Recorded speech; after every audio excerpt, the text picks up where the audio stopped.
람지님, 예전부터 궁금했는데 아메리카노 먹고 나면 컵바닥에 왜 이런 가루들이 남는 걸까요? 머신 청소를 안 하면 이렇게 나오나요?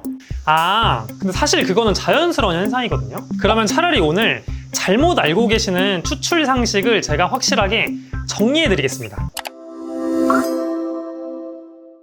여러분 안녕하세요. 오늘은 많은 분들이 잘못 알고 있는 추출 상식 3가지를 확실하게 정리해 드리겠습니다. 오늘 영상으로 올바른 내용 가져가시길 바랄게요. 여러분 영상 시청 전 구독과 좋아요 버튼 한 번씩 눌러주시면 감사할게요. 여러분의 구독과 좋아요는 저희 컨텐츠 제작에 큰 힘이 됩니다. 여러분 카페에서 일하다 보면 이런 컴플레인을 겪을 때가 있거든요. 손님이 오셔가지고 다 먹은 커피 컵을 내밀면서 이상한 가루가 있다고 하는 거예요. 이런 식으로. 이렇게 바닥에 이상한 가루들 이거 뭐냐고 얘기하시는 경우가 있거든요. 근데 이 가루의 정체는 바로 커피가루입니다. 그런데 나는 제대로 추출하고 내가 여기 커피가루 막 털어서 넣지도 않았는데 여기에 왜 커피가루가 들어가냐 궁금하실 거예요. 그 이유는 바로 이 바스켓 때문입니다. 포터필터 바스켓은 이 커피 입자의 미분이라고 하는 엄청 고온 입자들까지 전부 걸러내진 못해요. 구멍의 크기가 있잖아요. 그러니까 이쪽으로 일부 미분들이 빠져나오는 거죠. 그래서 여기 나와 있는 것들은 미분들이 빠져나오고 이거는 좀 자연스러운 현상이다 라고 여러분들이 생각을 해주시면 됩니다. 그런데 핸드드립 같은 경우는 종이 필터로 거르니까 이런 미분들까지 다 걸러내는 거거든요. 그래서 맛도 좀 더 깔끔한 거고 다 마시고 나서도 이런 가루들이 거의 보이지 않게 되는 거예요. 그런데 가루가 예전에는 조금밖에 안 보였는데 갑자기 많아질 때가 있던데 그거는 왜 그런 거예요? 이유는 여러 가지가 있거든요. 첫 번째는 커피 세팅을 할 때 입자를 곱게 설정하면 이 가루가 더 많이 보일 수 있어요. 왜냐면 입자를 곱게 세팅을 하면 이 미분 양도 좀 많아지거든요. 그러니까 상대적으로 나오는 양도 많아질 수가 있겠죠. 그럼 두 번째는 내가 원래 사용하던 그라인더가 미분량이 많지 않은 그라인더였는데 장비를 바꿨는데 그 그라인더는 미분 발생량이 좀 많은 그라인더다. 이런 경우에도 미분 자체가 늘어나기 때문에 나오는 가루 양도 증가할 수가 있죠. 이 외에는 그라인더 청소 상태가 영향을 주기도 합니다. 그라인더 청소를 정말 너무 안 하시면 저 안에 미분 찌꺼기들이 많이 껴있거든요. 그런 것들이 그라인딩 시 같이 나오다 보니까 조금 더 이런 가루들이 많이 나올 수도 있고, 또 그라인더가 마모가 좀 많이 되면은 이 미분 발생량이 많아져요. 그래서 그때도 이 가루가 좀 나올 수가 있는 거죠. 그러니까 여러분들이 추출 세팅이 평소랑 똑같은데 이게 늘어났다면 그라인더 청소 상태나 마모 상태를 의심을 하고 한번 열어가지고 체크해 보시는 거를 추천드릴게요. 람지님, 제가 예전에 커피 배울 때 포터필터 양쪽에서 커피가 동시에 안 나오고 따로 나오면 채널링이라 배웠는데 이게 맞나요? 사실 이거는 전부 맞다고 말할 수는 없습니다. 사실 이렇게 포터필터 양쪽에서 동시에 나와도 채널링이 발생했을 수도 있거든요. 그러면 우선 이 양쪽이 동시에 나오지 않는 케이스를 먼저 알려드려 볼게요. 첫 번째는 진짜 채널링이 나가지고 양쪽에서 동시에 나오지 않는 경우가 있습니다. 근데 보통 이 경우는 어떤 경우냐면 입자를 많이 곱게 설정을 해서 이 한쪽에서 나오기 시작했는데 한 2, 3초가 지났는데도 이쪽에서 안 나오는 경우들이 있거든요. 근데 보통 이런 케이스들이 입자가 너무 곱거나 도직량이 너무 많아서 막힘 현상이 생겼을 때 이런 경우들이 많아요. 이거를 제가 한번 실제로 보여드려 볼게요.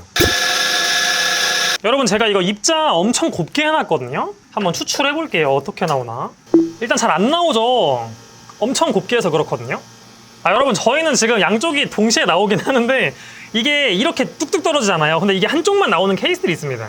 저희는 양쪽에 나오긴 했지만 이 한쪽만 나오는 케이스들이 입자가 고와서 그렇다. 지금은 양쪽이 동시에 나오죠. 이런 것도 좋은 건 아니에요. 무조건적으로. 너무 곱잖아요. 입자가 지금. 그러니까 이것만으로 다 판단을 할 수 없다는 거. 그거를 꼭 기억해 주셔야 돼요. 자, 정리해드리면 입자를 좀 너무 곱게 하거나 도직량을 많이 담으면 막힘으로 인해서 한쪽이 나오는 경우가 있는데 저희가 방금 한 것처럼 천천히 같이 나올 수도 있긴 하거든요. 근데 이 천천히 같이 나왔다고 해서 이것도 좋은 추출이라고 말을 할 수는 없겠죠. 그리고 한쪽만 나오는 경우도 무조건 잘못됐다고 할 수는 없지만 그게 한 편차가 2, 3초 이상 차이 난다, 양쪽이. 그러면 너무 입자가 곱거나 도직량이 많아서 막힘 현상이 발생했다는 걸 의심해 볼 수 있어요. 여러분들이 이제 다른 세팅 값이나 맛을 보고 판단을 하시면 되겠죠. 이런 경우에는 좀 잘못된 추출이라고 생각을 해볼 수는 있습니다. 자, 그런데 추출이 괜찮은 상태인데 따로 나오는 경우도 있거든요. 잠깐 딱 이런 식으로. 보통 어떤 케이스가 있냐면 이 바의 수평이 안 맞는 경우가 있습니다. 제가 수평계 사용해서 한번 보여드릴게요.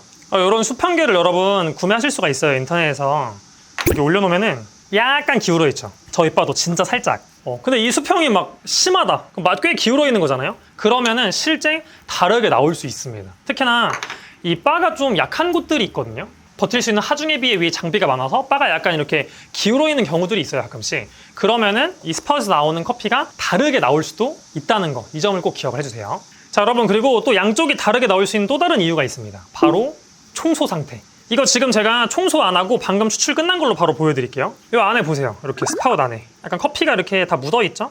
이거를 매번 마감할 때 청소를 하도 안 하다 보면은 이 커피가 이제 굳어버립니다. 그렇게 양쪽의 오염도가 다를 수 있겠죠. 그럴 때도 이 양쪽 나오는 게 달라질 수 있어요. 그래서 여러분들이 이거 다르게 나왔다고 무조건 채널링 잘못됐어 이렇게 판단하는 것도 아니기 때문에 이런 청소 상태나 바 기울기 이런 것도 확인을 해보시고, 아까 제가 처음에 말씀드렸던 너무 심하다 편차가, 그런 경우에만 의심을 해보시고, 또 그런 경우에는 입자 상태나 도직량을 한번 점검해 보시는 거를 추천드리겠습니다. 그리고 마지막으로 저희가 예전에 올린 영상이 있긴 한데 아직도 많은 분들이 오해하는 게 많아서 이거에 대해 설명을 드릴게요. 바로 뭐냐면 커피 퍽입니다. 자, 우리가 이렇게 넉박스에 커피 퍽을 치고 이거 나오는 상태로 판단하는 경우가 있거든요. 퍽이 다 으스러지네? 아, 이거 잘못된 추출인가? 이렇게 질지? 이런 퍽의 모양, 퍽의 점도라고 해야 되나? 이런 물퍽이냐 딱퍽이냐 이런 걸로 아직도 추출 상태를 판단하시는 분들이 계시더라고요. 근데 요거는 커피 퍽의 모양이나 어떤 상태로 추출을 판단하는 건 하시면 안 됩니다. 제가 그 이유를 그냥 바로 보여드릴게요. 자, 여러분, 이 그라인더 정상 입자가 3이에요. 요 커피에. 근데 이거를 여기까지 풀어버릴게요. 4까지. 엄청 굵게 하는 겁니다. 자, 이렇게 하고 받아볼게요. 자, 받았고 도직량도 좀 많이 담았어요. 이 바스켓 사이즈보다 좀 소복히 올라오죠? 진짜 굵게 하고 도직량 때려 박았습니다. 헤드 스페이스가 있긴 있습니다. 장난 아니죠? 추출이 막 빵빵빵빵 나오고 있죠? 요 정도만 받을게요. 우리가 먹어보고 판단해야 되지만 이거는 봤을 때 저것도 한번 먹어볼만 해 라고 말하기엔 좀 애매한 추출이긴 하잖아요. 자, 그럼 이건 좀 이상한 추출이라고 우리가 좀 의심해 볼 수 있죠? 이때의 퍽 상태를 볼게요. 자, 여러분 쳐볼게요.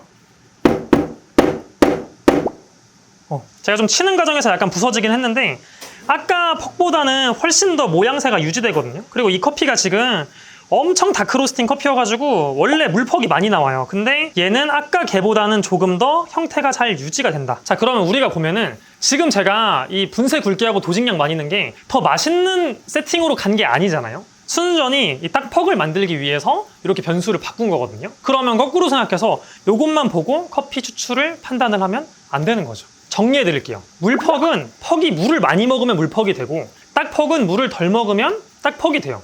근데 물을 덜 먹게 하려면 어떻게 하시면 되냐? 입자를 굵게 하고 도직량을 엄청 많이 넣으면 됩니다. 그러면은 같은 추출량 대비 물을 적게 먹거든요. 그럼 딱퍽이 나와요. 근데 그 추출이 과연 좋은 추출이냐라고 단정을 지을 수는 없다. 오히려 바스켓 내부의 공간을 잘 확보해서 퍽이 물을 많이 머금게 한 게 원활한 추출이 일어나서 채널링이 발생하지 않아 균형적인 맛이 나는 경우가 많거든요. 근데 그렇게 하면 물퍽이 또 나오거든요. 근데 그걸 퍽이 질다고 이거 추출 잘못됐어 라고 판단을 할 수가 없잖아요. 그래서 여러분들이 앞으로는 퍽 상태를 보고 이거 추출 잘못됐어, 잘 됐어 라고 판단을 하시면은 안 된다.